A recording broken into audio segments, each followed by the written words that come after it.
You're seeing the end of the post-war international rules-based order, as Secretary of State Rubio said in his confirmation.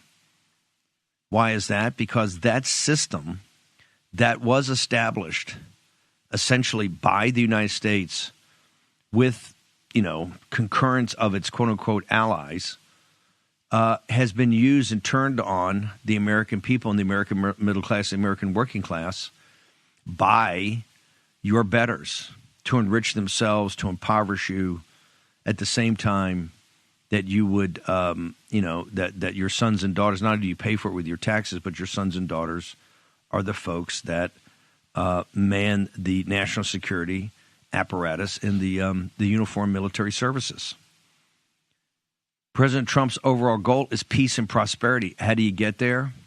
You work through some different strategic alliances, and at the same time, you refocus on defense of the homeland.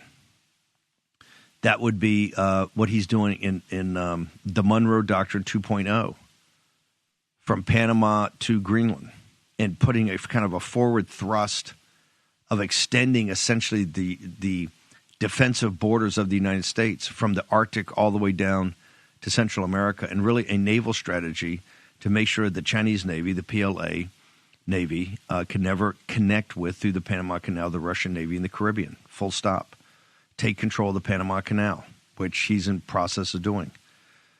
And I can tell you, Michael Yan is saying, hey, the Chinese are still down there. They're still building some stuff down there. But he's seeing, quite frankly, the remigration or the self-deportation of huge groups of people going back the other way through the Darien Gap.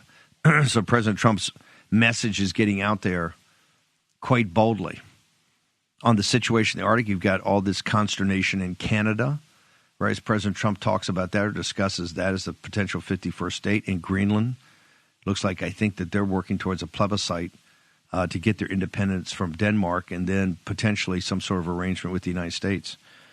He's also looking at the 3 island chains, right, that we've had so many of the smart people on the Committee on the Present Danger come and talk about.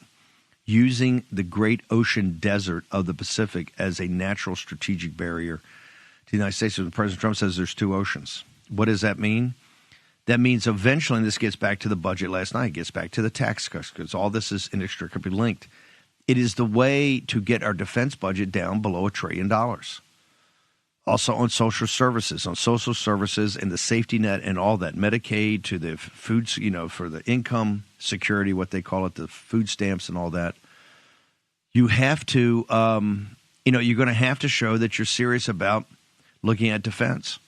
And we just can't have, be paying 3.5% of our GDP for defense. It's just the math doesn't work. Not given the fact that we've spent money for years and years and years, and particularly during the Biden regime, that has been outrageous and a breach of fiduciary responsibility.